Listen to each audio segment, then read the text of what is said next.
ઊભા રહીને ખાવાથી પાચન સંબંધી સમસ્યાઓ થઈ શકે છે, જેમ કે અપચો, પેટનું ફૂલવું અને ગેસ. તેના બદલે વ્યક્તિએ બેસીને અને આરામ કરીને ખોરાક લેવો જોઈએ, જેથી ખોરાક યોગ્ય રીતે પચી શકે અને શરીરને બધા પોષક તત્વો મળી શકે.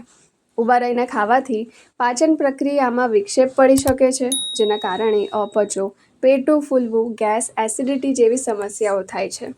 જ્યારે તમે ઊભા રહીને ખાઓ છો ત્યારે તમારું શરીર ખોરાકને યોગ્ય રીતે પચાવી નથી શકતું અને પોષક તત્વોને શોષી નથી શકતું.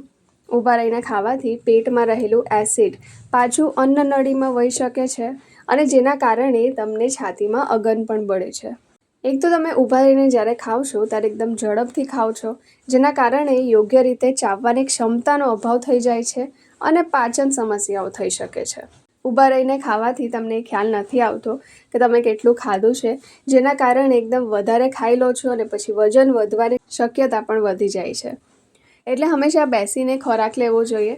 બેસીને ખાવાથી પાચન પ્રક્રિયા સુધરે છે, કારણ કે શરીર આરામની સ્થિતિમાં હોય છે બેઠા બેઠા.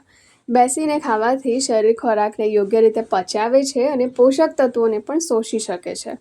બેઠા બેઠા ખાવાથી પેટમાં રહેલ એસિડ અન્નનળીમાં પાછું જવાની એકદમ શક્યતા ઓછી થઈ જાય છે. બેઠા બેઠા ખાવાથી તમે ધીરે ધીરે ખાઓ છો, જેનાથી તમે યોગ્ય રીતે ચાવી શકો છો અને તમારે ખોરાકનો પણ આનંદ માણી શકો છો.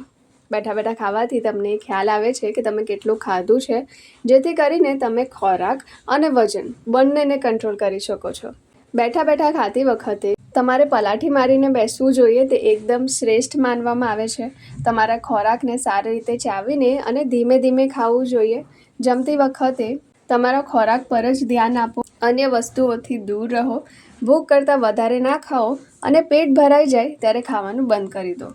ખાધા પછી થોડો સમય આરામ કરો, પછી ચાલવા જાઓ અને તમે તમારા દૈનિક ક્રિયાઓ શરૂ કરી શકો છો. બેઠા બેઠા ખાવાથી પાચન ક્રિયા સુધરે છે, પોષક તત્વોનું શોષણ વધે છે અને વજન નિયંત્રણમાં મદદ મળે છે. ઊભા રહીને ખાવાથી પાચન સંબંધી સમસ્યાઓ થઈ શકે છે અને વજન પણ વધી શકે છે. એટલે હંમેશા બેઠા બેઠા જમીન પર બેઠા બેઠા ખાવું જોઈએ.